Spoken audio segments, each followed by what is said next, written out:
नमस्कार दोस्तों, स्वागत है आपका अपने YouTube चैनल 24/7 स्टूडेंट सपोर्ट के ऊपर। तो दोस्तों, आज का वीडियो आपके लिए काफ़ी ज़्यादा इंपॉर्टेंट होने वाला है, क्योंकि आज हम सॉल्व करने वाले हैं गुमला जिला का प्रैक्टिस सेट। और साथ में गाइज यहाँ पर आपको बहुत सारे वेरी इंपॉर्टेंट क्वेश्चन का नोट भी मिलने वाला है। तो गाइज आज इस वीडियो के अंदर आप चेक कर सकते हो कि आपका तैयारी किस लेवल का है। अगर आपने सबका सही आंसर दे दिया तो समझो आप टॉप लेवल में चल रहे हो। अगर नहीं दे पा रहे हो तो कोई दिक्कत नहीं है, आपको अभी मेहनत की और हो सकता है, थोड़ी और मेहनत करो, आप सबका आंसर यहाँ पर दे पाओगे। तो चलो हम सीधे वीडियो को स्टार्ट करते हैं बिना टाइम वेस्ट किए हुए। तो यहाँ पर आप देख सकते हो गाइज कि राह संघर्ष की जो चलता है, राह संघर्ष की जो चलता है वही संसार को बदलता है। सही बात है, राह संघर्ष की जो चलता है वही संसार को बदलता है। जिसने रातों से है जंग जीती, जिसने रातों से है जंग जीती, सुबह सूर्य बनकर वही चमकता है। तो हमको क्या करना है, बस वही सूर्य बनकर चमकना है। तो चलिए हम फटाफट जाते हैं और प्रैक्टिस सेट को लगाना शुरू करते हैं। तो गाइज 24/7 स्टूडेंट सपोर्ट हमेशा स्टूडेंटों के सपोर्ट के लिए यहाँ पर रहता है। तो आपको भी क्या करना है, इस चैनल को भर के सपोर्ट करना है, ताकि आपके लिए ऐसी वीडियो मैं बनाते रहूँ। तो यहाँ पर देखो, झारखंड चौकीदार एग्जाम प्रैक्टिस सेट 1 है। तो यहाँ पर देखो कि गुमला जिला में कितने अनुमंडल हैं। चलो फटाफट नीचे कमेंट में आप आंसर देते जाओ मेरे साथ कि गुमला जिला में कितने अनुमंडल हैं। ऑप्शन नंबर 1 1, B 2, C 3 और D 4। अनुमंडल कितने हैं मैंने आपको पहले भी पढ़ाया है, कल की क्लास में भी पढ़ाया है और उससे पहले वाले क्लास में भी पढ़ाया है। कितने अनुमंडल हैं यहाँ पर आंसर देखो, तीन अनुमंडल है। कौन कौन से हैं, गुमला, उसके बाद चैनपुर और बसिया, यहाँ पर 3 अनुमंडल हैं। उसके बाद यहाँ पर नीचे देखो कि गुमला जिला की स्थापना कब की गई थी।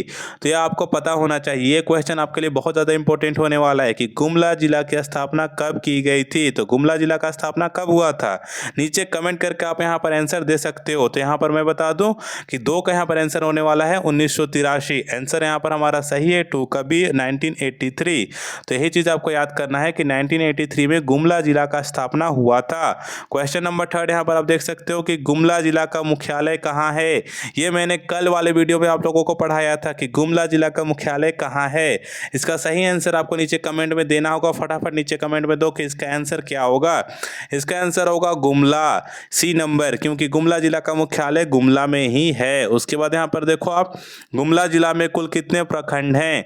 Option 1 A 10, option B 12, option C यहाँ पर आप देख लो 11 और ऑप्शन D यहाँ पर 13। तो गुमला जिला में टोटल कितने प्रखंड हैं। तो इसका आंसर आप नीचे कमेंट में बताओ, तब तक मैं इसका आंसर बताता हूँ कि गुमला जिला में टोटल अभी 12 प्रखंड हैं। यहाँ पर देखो कौन कौन से, बसिया, भरनो, बिशनपुर, चैनपुर, डुमरी, घाघरा, गुमला सदर, कमडारा, पालकोट, रायडी, सिसई और एक है अल्बर्ट एक्का जारी। उसके बाद यहाँ पर देखो 5 नंबर क्वेश्चन कि गुमला जिला के अंतर्गत कितने विधानसभा क्षेत्र आते हैं। गुमला जिला के अंतर्गत कितने विधानसभा क्षेत्र आते हैं, इसको भी मैंने कल पढ़ाया था। आंसर यहाँ पर आपको मिलना चाहिए, आंसर यहाँ पर मेरे को मिलना चाहिए। आपको क्या मिलेगा, आंसर यहाँ पर मेरे को मिलना चाहिए इसका कि गुमला जिला के अंतर्गत कितने विधानसभा क्षेत्र हैं। तो इसका आंसर भी होगा 3। तो 5 का यहाँ पर C आंसर है। उसके बाद देखो कि गुमला जिला का एरिया कितना है। ये मैंने कल वाले वीडियो में पढ़ाया था और उसके पहले वाले वीडियो में पढ़ाया था कि गुमला जिला का कितना एरिया है। तो इसका आंसर यहाँ पर फटाफट आप नीचे कमेंट करो। इसका आंसर होगा 5360 किलोमीटर, 5360 किलोमीटर। और मैं बता दूं कि ये जो PDF अगर आपको चाहिए तो मेरे टेलीग्राम चैनल से जुड़ जाओ, वहाँ पर मैं इस वाले PDF को अपलोड कर दूंगा और आप फ्री ऑफ कॉस्ट वहाँ पर इसको एक्सेस कर पाओगे और इसका प्रैक्टिस आप यहाँ पर कर पाओगे। उसके बाद यहाँ पर देखो क्वेश्चन नंबर 7 क्या है कि गुमला जिला किस प्रमंडल के अंतर्गत आता है।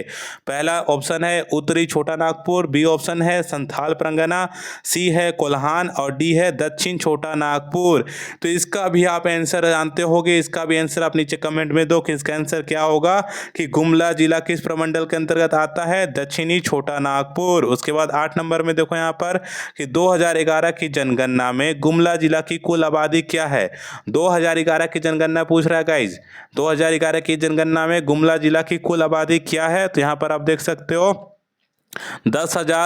नहीं 10,25,213 यही यहाँ पर कुल आबादी है, 10,25,213। और इसको मैंने कल भी पढ़ाया था। कल का अगर आप वीडियो ने नहीं देखा है तो जाओ कल का वीडियो देखो, उसके अंदर मैंने इसको फुल डिटेल में पढ़ाया और आप लोगों को समझाया है कि यहाँ पर आपको कौन कौन से पॉइंट को याद करने होंगे। तो यहाँ पर कितना है आबादी, फिर से यहाँ पर भी याद कर लो कि 2011 की जनगणना में गुमला जिला की कुल आबादी कितनी है, तो यहाँ है 10,25,213। उसके बाद यहाँ पर क्वेश्चन देखो कि 2011 की जनगणना के अनुसार गुमला जिला का जनसंख्या घनत्व कितना है। 2011 की जनगणना के अनुसार गुमला जिला का जनसंख्या घनत्व कितना है, इसको भी मैंने कल वाले क्लास में पढ़ाया था और इसका भी आंसर होगा 191, ऑप्शन नंबर ए 191। उसके बाद यहाँ पर देखो अब हम देखते हैं क्वेश्चन नंबर 10 कि कौन सा जलप्रपात गुमला जिला में है। इसका आंसर मेरे को अभी कमेंट बॉक्स में चाहिए, फटाफट आप कमेंट करके बताओ कि कौन सा जलप्रपात गुमला जिला में है। हेब्दा है कि नहीं है, प्रेमगागा है कि नहीं है, घाघरा है कि नहीं है, या फिर सभी है। तो इसका आंसर आपको नीचे कमेंट में देना होगा। फटाफट यहाँ पर इसका आंसर आप नीचे कमेंट में दो। और इसका आंसर होता क्या है आपको पता है कि 10 नंबर का क्या आंसर है, 10 नंबर का आंसर है डी, सभी। उसके बाद यहाँ पर बताओ कि नवरत्नगढ़ का किला किस प्रखंड के अंतर्गत आते हैं। नवरत्नगढ़ का किला किस प्रखंड के अंतर्गत आता है। तो नवरत्नगढ़ का किला मतलब कहाँ है, आपको पता है कि नवरत्नगढ़ का किला कहाँ है, सिसई में है। और सिसई क्या है, खुद एक प्रखंड है। तो किसके अंदर आता है, सिसई के अंदर आता है। तो क्या आंसर उसका होगा कि ए नंबर, सिसई 11 के ए। उसके बाद यहाँ पर देखो पालकोट वन्यजीव अभ्यारण्य किस प्रखंड में आते हैं। तो नाम से यहाँ पर आपको लग रहा होगा कि इसके में आते हैं, पालकोट वन्यजीव अभ्यारण्य किस प्रखंड में आते हैं। तो चलिए ऑप्शन देख लेते हैं। ए नंबर में है बसिया, फिर है डुमरी, फिर है पालकोट, फिर है चैनपुर। तो यहाँ पर क्वेश्चन क्या है कि पालकोट वन्यजीव अभ्यारण्य किस प्रखंड में आते हैं। तो इसका आंसर हो जाएगा पालकोट। उसके बाद यहाँ पर देखो क्वेश्चन नंबर 13 की आंजन धाम मंदिर किस प्रखंड के अंतर्गत आते हैं। आंजन धाम मंदिर किस प्रखंड के अंतर्गत आते हैं। ए नंबर पालकोट, बी कमडारा, सी गुमला और डी बसिया। तो यहाँ पर नीचे कमेंट में आप बताओ कि आंजन धाम का जो मंदिर है किस प्रखंड के अंतर्गत आता है। तो आंजन धाम का मंदिर कहाँ है, टोटो के अंदर आप जाओगे तो वहाँ पर आपको आंजन धाम का मंदिर मिलेगा। और वो टोटो कहाँ पर आएगा, आपको गुमला प्रखंड के अंदर आएगा। तो इसका आंसर क्या हो जाएगा, 13 का सी। उसके बाद यहाँ पर देखो गुमला जिला की कुल साक्षरता दर क्या है। तो यहाँ पर आपको आंसर इसका देना पड़ेगा कि गुमला जिला की कुल साक्षरता दर क्या है। तो देखो अभी लेटेस्ट जो अपडेट आया है उसके अकॉर्डिंग यहाँ पर क्या होगा 65.73। तो यहाँ पर आप देख लो कि अभी का जो आंसर है वो बी है, क्योंकि करंट का अभी जो दिखोगे गूगल में सर्च करके तो गुमला जिला का आपको यही शो करेगा 65.73। लेकिन अगर आपके ऑप्शन में 75.55% दिया हुआ है और 65.73 नहीं दिया हुआ है गाइस, तो आप 75.55 को ही यहाँ पर टिक करोगे। अगर ऑप्शन में आपका 65.73 नहीं दिया गया है तो, क्योंकि बहुत सारे बुक में क्या है कि अभी तक अपडेट नहीं हुआ है, उसमें 75.55% ही शो कर रहा है। लेकिन अगर आप गूगल में सर्च करोगे यहाँ पर गुमला जिला का साक्षरता लिटरेसी रेट, तो यहाँ पर आप देखोगे कि 65.73 यहाँ पर दिखा रहा है। तो इसमें आपको ज़्यादा कंफ्यूज नहीं होना है। अगर ऑप्शन में आपको 75 मिल रहा है तो 75 वाले को करो, अगर नहीं मिल रहा है तो फिर 65.73 दिया हुआ ही रहेगा, दोनों में से एक दिया हुआ ही रहेगा, तो उसी को टिक करो। उसके बाद यहाँ पर देखो कि गुमला जिला का वाहन निबंधन नंबर क्या है, मतलब संख्या क्या है। गुमला जिला का वाहन निबंधन नंबर संख्या क्या है। तो JH07, आपको किसी का भी गाड़ी का नंबर याद कर लेना, आपको पता चल जाएगा कि JH07 है।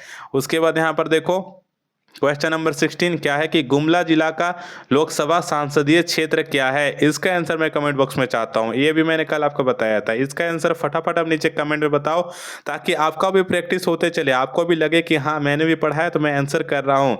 तो इसका आंसर आप करो कि गुमला जिला का लोकसभा संसदीय क्षेत्र क्या है। तो इसका क्या होगा, बी नंबर, लोहरदगा। उसके बाद 70 नंबर में देखो कि गुमला जिला कितने पड़ोसी जिले से सटी हुई है। हाँ, ये एक इंटरेस्टिंग क्वेश्चन है, इसका भी आप नीचे कमेंट बॉक्स में मेरे को आंसर दो कि गुमला जिला कितने पड़ोसी जिलों से सटी हुई है। तो इसका आंसर क्या होगा कि ऑप्शन ए 4 है, ऑप्शन बी 3 है, ऑप्शन सी 5 है, ऑप्शन डी 6 है। नीचे कमेंट में बताओ कि कौन सा है, ए बी सी डी, कौन सा इसका आंसर सही है। तो इसका सही आंसर यहाँ पर सी है और वो है 5। तो चलिए यहाँ पर मैप में इसीलिए मैप लगा के रखा हूँ कि आप लोगों को अच्छे से समझा दूँ। तो यहाँ पर आप देखो इस मैप को, यहाँ पर मैं छोटा कर देता हूँ तब आपको समझ आएगा। तो मैप को यहाँ पर आप ध्यान से देखो, बीच में क्या है, गुमला है। उसके बाद कितने यहाँ पर हमारे प्रखंड हैं, 12 प्रखंड हैं। तो यहाँ पर हम बात करें कि कितने जिलों से यहाँ पर ये इसका बाउंड्री सटा हुआ है। तो गुमला जिला का बाउंड्री यहाँ पर किसे किसे सटा हुआ है, तो ऊपर देखो लातेहार और लोहरदगा। तो उत्तर साइड में कौन कौन है, लातेहार है, लोहरदगा है। पूर्व साइड में यहाँ पर देखो, तो यहाँ पर आपको देखने को मिलेगा रांची और खूंटी। रांची आपको भरनों से सटा हुआ है, खूंटी आपका कमडारा से सटा हुआ है। तो यहाँ पर देखो रांची और खूंटी पूरब के साइड में। अब पश्चिम में क्या है कि छत्तीसगढ़ राज्य है। छत्तीसगढ़ क्या है कि जिला नहीं है, वो राज्य है। उसके बाद यहाँ पर देखो पूरब पश्चिम उत्तर तो मैंने बता दिया, लातेहार लोहरदगा। अब यहाँ पर दक्षिण में देखो सिमडेगा। अभी हमने पूछा था कि गुमला जिला कौन कौन से, मतलब गुमला जिला बाकी कौन कौन से जिलों से बाउंड्री को टच करता है। तो यहाँ पर हमको आंसर दिए थे 5। तो चलो गिन के देखते हैं 5 है कि नहीं। पहला हो गया लातेहार 1, दूसरा क्या हो गया लोहरदगा 2, फिर तीसरा हो गया रांची 3, चौथा हो गया खूंटी 4 और पांचवा हो गया सिमडेगा 5। तो यहाँ पर 5 जो आंसर हमने ऊपर दिया है गाइस कि गुमला जिला कितने पड़ोसी जिलों से सटी हुई है, तो 5। तो एकदम एक मतलब एक्यूरेट करेक्ट आंसर है। तो इसमें आपको डाउट नहीं करना, और आप जब भी जाओगे तो मैप देख के ही जाना, क्योंकि मैप से यहाँ पर आपसे 1 ना 2 क्वेश्चन पूछा ही जाएगा। अगर आप अच्छे से मैप को देख के जाओगे तो यहाँ पर आप अच्छे से सॉल्व कर पाओगे। जैसे यहाँ पर मैं फिर से प्रैक्टिस करवा रहा हूँ, टाइम लग रहा है कोई दिक्कत नहीं है, अगर प्रैक्टिस हो रहा है तो यहाँ पर आप ध्यान दो कि लोहरदगा जिले से कितना का बाउंड्री टच करता है, बिशनपुर, घाघरा, सिसई और यहाँ पर भरनो। तो कितने का करता है लोहरदगा से, 4 का करता है। रांची से कितने का करता है, तो कमडारा और भरनो 2 का करता है। उसी तरह यहाँ पर लातेहार से कितने का करता है, तो यहाँ पर देखो डुमरी, थोड़ा सा यहाँ पर चैनपुर का पार्ट गया हुआ है, और वहाँ पर थोड़ा सा बिशनपुर, मतलब बिशनपुर ज़्यादा ही है, थोड़ा सा चैनपुर का पार्ट यहाँ पर देखो ग्रे कलर का गया हुआ है। तो यहाँ पर कितने 3 से करता है। छत्तीसगढ़ राज्य कितने से करता है, तो ये भी 3 से करता है। कौन कौन से, रायडी से, अल्बर्टे कजारी से, डुमरी से। अब इसी तरह से अगर हम देखेंगे तो खूंटी और सिमडेगा के बारे में कि वो लोग कितने से करते हैं, तो यहाँ पर आप देखो कि खूंटी जो है मात्र 1 से करता है, वो भी किससे करता है, कमडारा से। तो खूंटी कितने से करता है, 1 से करता है, वो भी कमडारा से। उसके बाद सिमडेगा कितने से करता है, तो 1 2 3 4 से करता है। तो गाइस इसको आपको याद करना पड़ेगा, अच्छे से याद करना पड़ेगा। अगर इससे रिलेटेड कोई क्वेश्चन पूछता है तो यहाँ पर आपको खुद से आंसर देना होगा। गाइस यहाँ पर आप देखते हैं 18 नंबर क्वेश्चन कि झारखंड उच्च न्यायालय के पहले मुख्य न्यायाधीश कौन थे। ये झारखंड का क्वेश्चन है, यह गुमला का नहीं है, झारखंड लेवल का क्वेश्चन है कि झारखंड उच्च न्यायालय के पहले मुख्य न्यायाधीश कौन थे। तो इसका आंसर क्या होगा कि विनोद कुमार गुप्ता, राजा राम सिंह, राम मोहन सिंह और राजेंद्र। तो यहाँ पर इसका आंसर पहला ही होगा, विनोद कुमार गुप्ता। तो क्वेश्चन नंबर 19 यहाँ पर आप देखो, भारी इंटरेस्टिंग क्वेश्चन है, ये भी झारखंड लेवल का है कि किस देश के सहयोग से रांची में फाउंड्री फोर्ज संयंत्र कारखाना स्थापित किया गया है। Option number A, option number B, option number C, option number D. तो आप फटाफट नीचे कमेंट में करके मेरे को बताओ कि किस देश के सहयोग से रांची में फाउंड्री फोर्ज संयंत्र कारखाना स्थापित किया गया है। तो इसका आंसर होगा ऑप्शन नंबर बी। अगर आपने ऑप्शन नंबर बी सिलेक्ट किया है, ऑप्शन नंबर बी आंसर किया है, तो बिल्कुल सही किया है। तो इसका होगा पूर्व चेकोस्लोवाकिया। उसके बाद यहाँ पर देखो कौन सा मंदिर गुमला जिला में है। आंजन धाम मंदिर गुमला जिला में है, महामाया मंदिर गुमला जिला में है, टांगीनाथ मंदिर गुमला जिला में है, या फिर सभी। तो इसका आंसर एकदम बच्चा बच्चा भी दे पाएगा। तो आपको इसका आंसर देना है कि 20 नंबर का जो क्वेश्चन है उसका आंसर क्या है। तो इसका आंसर होगा सभी। उसके बाद यहाँ पर हम आते हैं क्वेश्चन नंबर 21 में। तो यहाँ पर आप देखो कि झारखंड राज्य में चांडिल जल विद्युत योजना में किस नदी पर है। झारखंड राज्य में चांडिल जल विद्युत योजना में किस नदी पर है। तो यहाँ पर आप देखो ऑप्शन दिया गया है। पहला ऑप्शन क्या है, दामोदर, दूसरा है कारो, तीसरा है भेड़ा और चौथा यहाँ पर है स्वर्णरेखा। तो क्वेश्चन एक बार फिर से देख लो, क्वेश्चन देखोगे उसके बाद फिर मेरे को आंसर दो कि झारखंड राज्य में चांडिल जल विद्युत योजना में किस नदी पर है। तो किसका होगा answer, option number A Damodar, option number B Karo, option number C भेड़ो और ऑप्शन नंबर डी स्वर्णरेखा। तो इसका भी आप आंसर मेरे को कमेंट बॉक्स में दो। इसका आंसर होगा स्वर्णरेखा। स्वर्णरेखा नदी है। गुमला जिला के निवासी कार्तिक उरांव ने अखिल भारतीय आदिवासी विकास परिषद की स्थापना कब की थी। तो ये जब मैं कल आपको पढ़ा रहा था तो कल यहाँ पर मैंने आपको बताया था अल्बर्ट एक्का के बारे में, कार्तिक उरांव के बारे में, कि क्या क्या आपको याद करना है और कैसे याद करना है। तो यहाँ पर आपने अगर याद किया होगा तो आपको पता होगा, अगर आपने याद नहीं किया तो आपको इसका आंसर नहीं पता होगा, क्योंकि कल मैंने इसको मतलब अच्छे से आपको नोट डाउन करके बताया था कि हाँ इसको आपको याद करना होगा, ये इंपॉर्टेंट क्वेश्चन हो सकता है। तो कल का वीडियो अगर आप लोगों ने नहीं देखा तो जाकर देखो, उसमें अगर आप कुछ बताया होगा तो उसको मिस कर जाओगे। तो जाओ कल वाला वीडियो के भी जाकर आप देखो कि उसमें मैंने क्या क्या आप लोगों को पढ़ाया है। तो यहाँ पर देखो कि गुमला जिला के निवासी कार्तिक उरांव ने अखिल भारतीय आदिवासी विकास परिषद की स्थापना कब की थी? 1968 में की थी, 1968 में। और ये भी मैंने कल पढ़ाया था कि पालकोट अभ्याकरण की स्थापना कब हुई थी। ये पालकोट अभ्याकरण की स्थापना कब हुई थी, अल्बर्टा के बारे में पढ़ाया था और इसके बारे में पढ़ाया था। तो यहाँ पर आप देख सकते हो कि इसका आंसर क्या होगा। ऑप्शन नंबर ए है 1998, ऑप्शन नंबर बी है 1978, ऑप्शन नंबर सी है 1990 और ऑप्शन नंबर डी है 1991। अब इसका आंसर मेरे को दो, नीचे दो और फटाफट कमेंट बॉक्स में इसका आंसर दो। मैं देखता हूँ कि आपकी तैयारी किस लेवल की है। फटाफट इसका आंसर मेरे को कमेंट बॉक्स में मिलना चाहिए। क्वेश्चन नंबर 23, पालकोट अभ्याकरण की स्थापना कब हुई थी? और ये मैंने कल के वीडियो में पढ़ाया था, उससे पहले वाले वीडियो में पढ़ाया था। मैंने इसको दोनों दिन आप लोगों को नोटिस करने को बोला था और ये बार बार मैं पूछ भी रहा था कि इसका आंसर क्या होगा। तो आपको इसका आंसर अभी नीचे कमेंट बॉक्स में देना है, ताकि मेरे को ही पता चले कि मेरे वीडियो से किसी को कोई फायदा हो रहा है, कोई कुछ पढ़ रहे हैं या फिर नहीं पढ़ रहे हैं। इससे आपको ही पता चलेगा कि आपका लेवल किस में है अभी, मतलब टॉप लेवल में चल रहे हो या फिर बॉटम में हो। तो इसका आंसर हो जाएगा 1990। अब देखो कि हम लोग बैठते हैं क्वेश्चन नंबर 24 में। इसमें है झारखंड में कौन सी जगह है जिसे छोटा नागपुर की रानी भी कहा जाता है? Option number A Bokaro, option number B Netarhat, option number C Ranchi और ऑप्शन नंबर डी जमशेदपुर। तो इसका आंसर क्या होगा? इसका भी आंसर नीचे कमेंट बॉक्स में बताओ कि झारखंड में कौन सी जगह है। मतलब हम लोग छोटा नागपुर की रानी कौन सी जगह को कहते हैं? सिंपल भाषा में ही पूछ रहा हूँ कि छोटा नागपुर की रानी हम लोग किस जगह को बोलते हैं। तो देखो ये चीज़ आपको यहाँ पर ज़्यादा कन्फ्यूज होने वाला नहीं है, सीधा सीधी इसका आंसर होगा नेतरहाट। ये देखो छोटा छोटा क्वेश्चन जो है ना, उसको यहाँ पर कंफ्यूज नहीं होना है। उसको अगर आपको पता है तो आप अच्छे से यहाँ पर नीचे आंसर करो। देखो यहाँ पर अभी क्या हो रहा है कि प्रैक्टिस सेट चल रहा है, एग्जाम नहीं हो रहा है। इसमें अगर आप कुछ गलती करोगे तभी आपको पता चलेगा कि हाँ आपको हमको और तैयारी करने की आवश्यकता है। तो यहाँ पर आप फटाफट नीचे कमेंट बॉक्स में इसका आंसर देते जाओ। अब देखो क्वेश्चन नंबर 25 क्या है कि दलमा वन्यजीव अभ्यारण्य किस वर्ष उद्घाटना हुआ है था। तो ये चीज़ आपको यहाँ पर नहीं पता होगा, तो इसको यहाँ पर देखो कि पहला ऑप्शन है 1985। अगर पता है तो नीचे कमेंट में दो, और नहीं पता है तो यहाँ पर कोई बात नहीं, मैं आप लोगों को बता देता हूँ कि दलमा वन्यजीव अभ्यारण्य किस वर्ष उद्घाटना हुआ था। तो इसका क्या है, पहला है 1985, ऑप्शन नंबर बी है 1987, ऑप्शन नंबर सी है 1975, ऑप्शन डी है क्या 2000। तो इसका आंसर हो जाएगा ऑप्शन सी 1975। यहाँ पर आप देखो बेतला राष्ट्रीय उद्यान झारखंड के निम्नलिखित कौन से जिले में स्थित है। तो पहला ऑप्शन क्या है बोकारो, दूसरा है लातेहार, तीसरा है जमशेदपुर और डी है पलामू।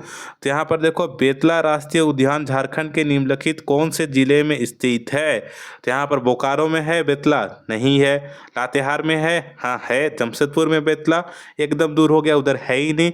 तो आप कहीं कहीं ऑप्शन को एलिमिनेट भी कर सकते हो, ऑप्शन को हटा भी सकते हो। तो यहाँ पर आप चेक करते जा सकते हो कि हाँ बेतला कहाँ हो सकता है, बोकारो साइड तो है नहीं, लातेहार और पलामू में हो सकता है, और दोनों में है। अगर यहाँ पर दोनों ऑप्शन दिया गया है तो यहाँ पर मैं बता दूं कि अगर दोनों ऑप्शन है तो यहाँ पर आप लातेहार को करना। लेकिन अगर यहाँ पर ऐसे दिया गया है कि ऑप्शन बी और डी, अगर यहाँ पर लिखा रहता है कि ऑप्शन बी और डी और ए और बी करके, तो लातेहार में भी यहाँ पर बेतला का कुछ पार्ट आता है और कुछ पार्ट यहाँ पर पलामू में भी आता है। तो बी अकॉर्डिंग टू ऑप्शन और बी एंड डी बोथ है यहाँ पर करेक्ट है। मतलब यहाँ पर आप लातेहार भी करो या फिर पलामू करो, दोनों करेक्ट है। लेकिन अगर आपके ऑप्शन में दो चीज़ दिया रहता है, लातेहार भी दिया रहता है, पलामू भी दिया रहता है, और उसमें से एक चूज करना है तो आप लातेहार को ही चूज करना। उसके बाद यहाँ पर देखो क्वेश्चन नंबर 27 क्या है कि लोकसभा में झारखंड को कुल कितने सीटें प्राप्त हैं। तो लोकसभा का जो इलेक्शन होता है उसमें झारखंड को कुल कितने सीटें प्राप्त हैं, ये बच्चा वाला क्वेश्चन, ये आपको पता होना चाहिए। तो क्वेश्चन नंबर 27 का आंसर आप नीचे कमेंट बॉक्स में फटाफट करके मेरे को बताओ कि इसका आंसर क्या होगा। ऑप्शन ए है 14, ऑप्शन बी है 16, ऑप्शन यहाँ पर सी 18, ऑप्शन डी यहाँ पर 20। तो इसका आंसर क्या होगा, फटाफट नीचे कमेंट बॉक्स में मेरे को बताओ। तो इसका आंसर क्या होगा, 14। उसके बाद यहाँ पर 27 नंबर क्वेश्चन देखो, 27 नंबर क्वेश्चन का ऑप्शन ए है, ठीक है 14। फिर 28 क्या है कि झारखंड में पाइका क्या है, झारखंड में पाइका क्या है, झारखंड लेवल का क्वेश्चन है। झारखंड में पाइका क्या है, पाइका का मतलब क्या होता है, झारखंड में हम पाइका से क्या समझते हैं, पाइका का मतलब क्या होता है, नृत्य होता है, लोकगीत होता है, चित्रकला होता है, लोक कला होता है। तो पाइका क्या को कहते हैं, तो पाइका क्या को कहते हैं, नृत्य को कहते हैं, डांस को। तो 28 का यहाँ पर ए है, सही है। उसके बाद यहाँ पर आप देखो क्वेश्चन नंबर 29, इसमें लिखा हुआ है किस साल बोकारो को जिले का दर्जा दिया गया था, किस साल बोकारो को जिले का दर्जा दिया गया था। ऑप्शन ए है 1980, ऑप्शन बी है 1987, ऑप्शन सी है 1890 और ऑप्शन डी है 1991। तो देखो किस साल बोकारो को जिले का दर्जा दिया गया था, तो यहाँ पर ऑप्शन डी होगा 1991। तो मैं आप लोगों को बता दूं कि देखो आप मेरे क्वेश्चन पढ़ने के साथ साथ कमेंट बॉक्स में आंसर देते चलो, ताकि आपका भी प्रैक्टिस होते रहेगा। अगर आप सिर्फ वीडियो को देखोगे, यहाँ पर आंसर नहीं दोगे, तो आपका प्रैक्टिस नहीं होगा, आपको ज़्यादा फायदा नहीं होगा। अगर आप आंसर देते जाओगे तो यहाँ पर आपका भी प्रैक्टिस होते जाएगा। तो अब यहाँ पर हम क्वेश्चन नंबर 29 में जाते हैं गाइज। तो यहाँ पर देखो खरवार आंदोलन कब हुआ था, खरवार आंदोलन कब हुआ था, 1857 में, 1860 में, 1865 में और डी में 1864 में। तो खरवार आंदोलन कब हुआ था, 1874 में। तो यहाँ पर ऑप्शन नंबर डी जो है वो सही हो जाएगा। उसके बाद यहाँ पर देखो बोकारो से प्रसिद्ध व्यक्ति कौन है, बोकारो से प्रसिद्ध व्यक्ति कौन है। यहाँ पर बिरसा मुंडा, महेंद्र सिंह धोनी, लुगुबुरु और करिया मुंडा। तो यहाँ पर बोकारो से प्रसिद्ध व्यक्ति कौन है, बिरसा मुंडा है या फिर महेंद्र सिंह धोनी है या फिर लुगुबुरु है या फिर करिया मुंडा है। तो इसका आंसर सी हो जाएगा, लुगुबुरु। अब निम्नलिखित में से क्वेश्चन नंबर 31, निम्नलिखित में से किस वर्ष चतरा में एक अलग जिला बना दिया गया था, निम्नलिखित में से किस वर्ष चतरा में एक अलग जिला बना दिया गया था। तो 1991 वह option number 1, 1989 option number 2, option number 3 क्या है 1995, ऑप्शन नंबर डी क्या है 2000। तो इसका आंसर क्या हो जाएगा, ऑप्शन नंबर ए 1991। तो यहाँ पर फिर मैं रिपीट कर देता हूँ कि क्वेश्चन नंबर 31 क्या है, निम्नलिखित में से किस वर्ष चतरा को एक अलग जिला बना दिया गया था, किस वर्ष बना दिया गया था। ऑप्शन नंबर ए 1991। उसके बाद यहाँ पर देखो आप क्वेश्चन नंबर में जाते हैं 32 में कि महाभारत काल में झारखंड को किस नाम से जाना जाता था। आप लोगों को पता है कि महाभारत काल में झारखंड को किस नाम से हम लोग जाना जाते मतलब जानते थे। पहला है नाग देश, दूसरा है गंधर्व देश, तीसरा है पुंडरिक देश और चौथा है मत्स्य देश। तो इसका भी मेरे को आंसर कमेंट बॉक्स में चाहिए। ये बहुत इंटरेस्टिंग क्वेश्चन है, ये महाभारत काल का यहाँ पर है। तो महाभारत काल में झारखंड को हम किस नाम से जानते थे, आप लोगों को पता है, नहीं पता तो यहाँ पर मैं बता दे रहा हूं कि ऑप्शन नंबर सी पुंडरिक देश, यही इसका सही आंसर है, पुंडरिक देश के नाम से जानते थे। उसके बाद क्वेश्चन नंबर 33 यहाँ पर देखो कि जनसंख्या की दृष्टि से झारखंड में सबसे बड़ी जनजाति क्या है। तो देखो इसका आंसर बच्चे बच्चे को पता होगा। ऑप्शन नंबर ए है हो, ऑप्शन नंबर बी है मुंडा, ऑप्शन नंबर सी है संथाल और ऑप्शन नंबर डी है उरांव।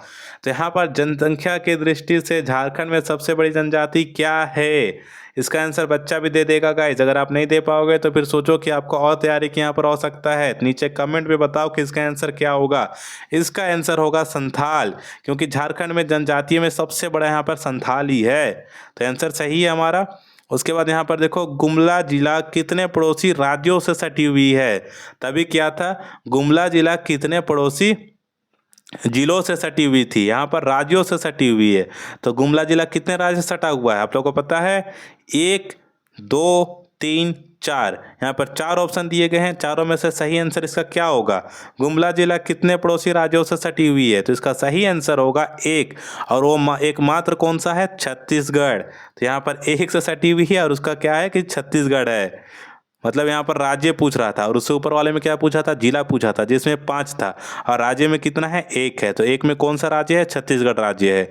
उसके बाद यहाँ पर देखो भारत में सर्वप्रथम पुष्पपाशन कालीन उपकरण रॉबर्ट बॉशफूड को कब मिला था। भारत में सर्वप्रथम पुष्पपाशन कालीन उपकरण रॉबर्ट बॉशफूड को कब मिला था। तो इसका आंसर यहाँ पर आप लोगों को दिख ही रहा है स्क्रीन में कि 1863 में मिला था। कब मिला था, 1863 में मिला था।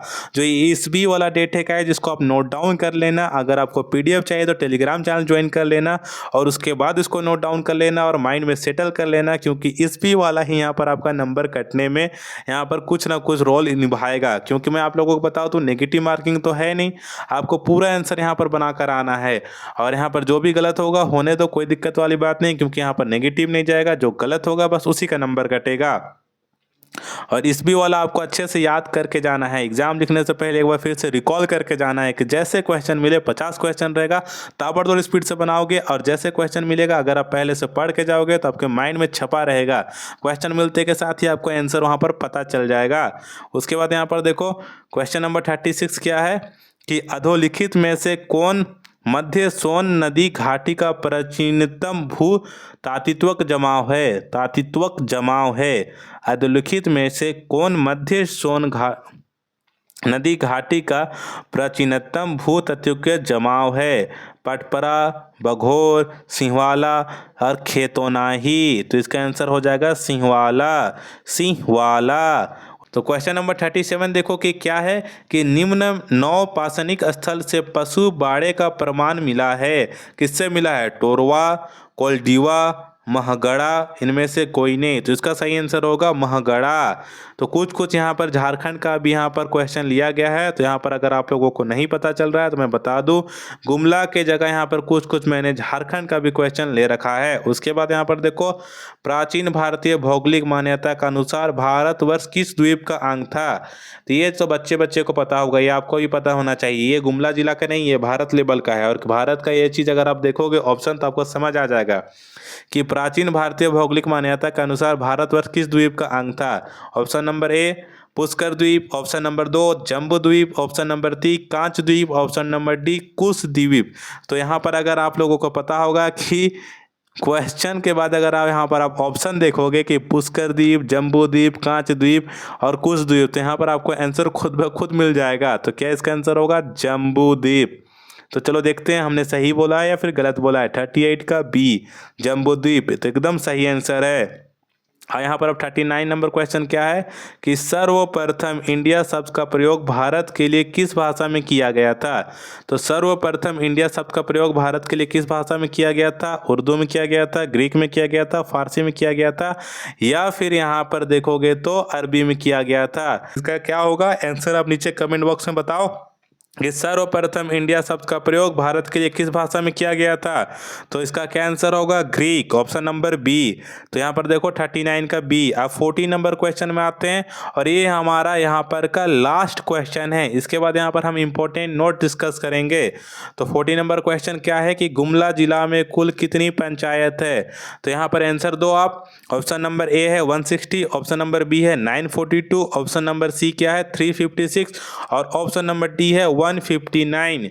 अरे क्वेश्चन जानते हो मैंने क्यों लिया था कि क्योंकि कल एक स्टूडेंट ने कमेंट किया था कि मेरे को गुमला जिला में कितनी पंचायत है इसके बारे में बताइए, तो इसी के लिए यहाँ पर मैंने लिया था। इसका आंसर आप लोगों को पता है तो नीचे कमेंट बॉक्स में दो, नहीं पता है तो यहाँ पर याद करो कि गुमला जिला में कितनी पंचायत है 159।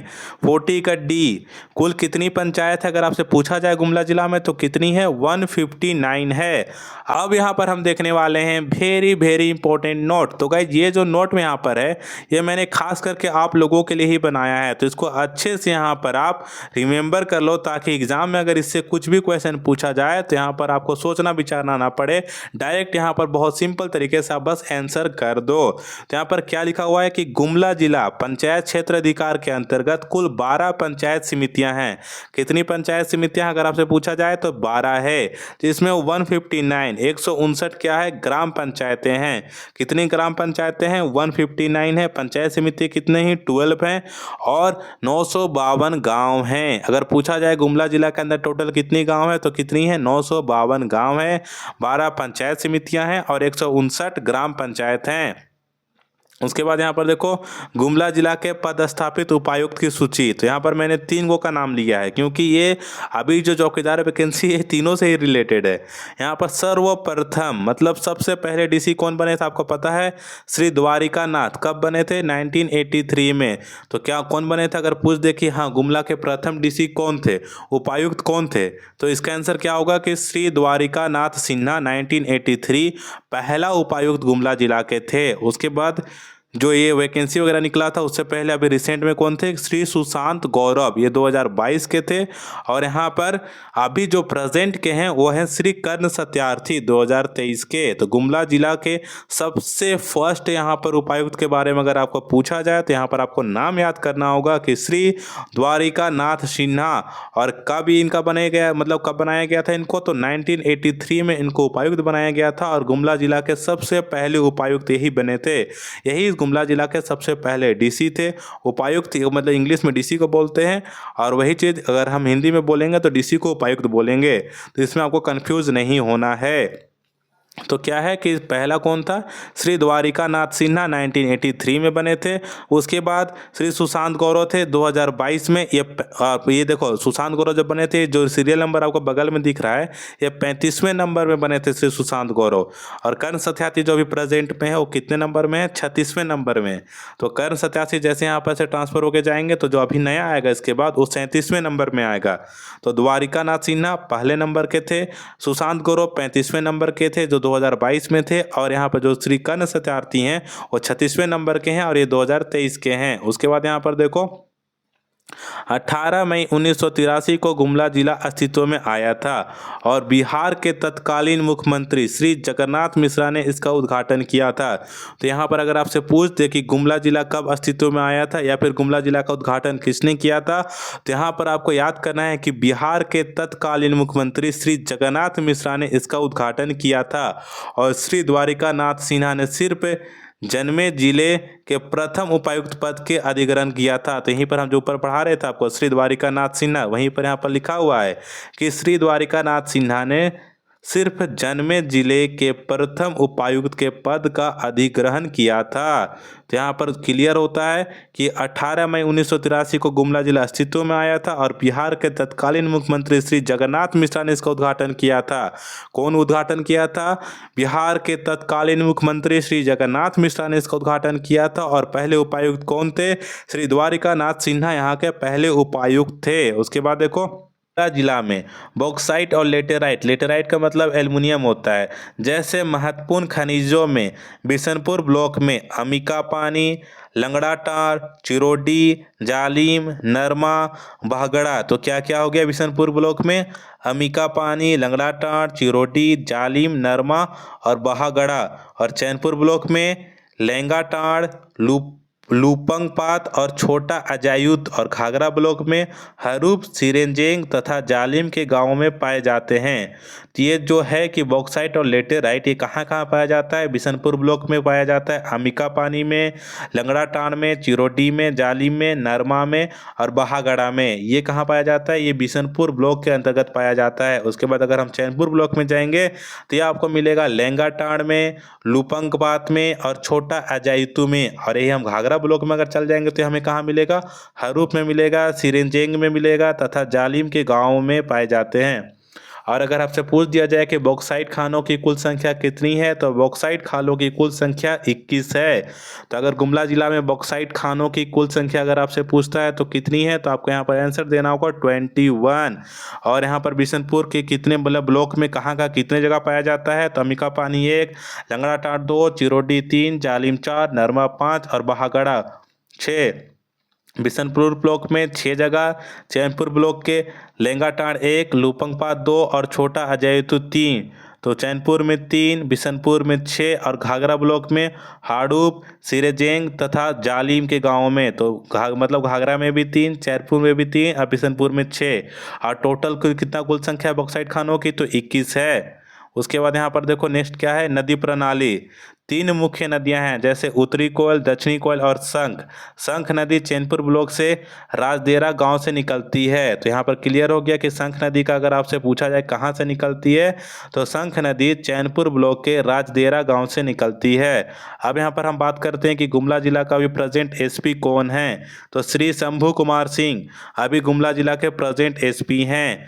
डीसी के बारे में हमने बात कर लिया, डीसी कौन थे, कर्ण सत्यार्थी। एसपी कौन है, श्री शंभू कुमार सिंह। और डीडीसी कौन है, श्री दिलेश्वर महतो। और एसडीओ कौन है, श्री राजीव नीरज। तो ये चीज़ भी आपको याद करना पड़ेगा। ये पूछ सकता है कि श्री शंभू कुमार सिंह मतलब किस पोस्ट में है? तो किस पोस्ट में है? एसपी के पोस्ट में है। डीडीसी के पोस्ट में कौन है? श्री दिलेश्वर महतो।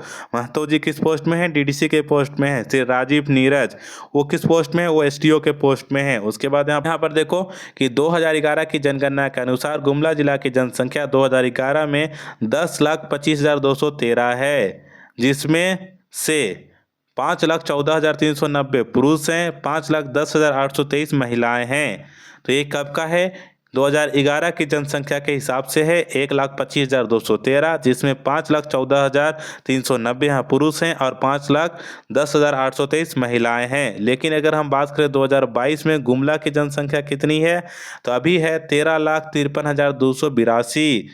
तो यहाँ पर देखो ये अनुमान लगाया गया है, अभी तक ये मतलब क्लियर नहीं है। लेकिन अगर आपसे पूछ दिया जाए कि 2022 में गुमला की जनसंख्या कितनी है, और अगर आपके सामने ये ऑप्शन रहेगा 13,53,282, तो आपको इसी को टिक करना है। गुमला जिला में थाना कितनी है? अगर आपसे पूछ दिया जाए कि टोटल नंबर ऑफ थाना गुमला जिला के अंतर्गत कितने हैं, तो 18 हैं। अब यहाँ पर देखो ये जो मंदिर है, ये महासदाशिव का मंदिर है, ये रायडी में है, मारदा में है। उसके बाद ये देखो, ये दूसरा है कमडारा पर्यटन। तो ये पर्यटन स्थल के बारे में हम बात कर रहे हैं।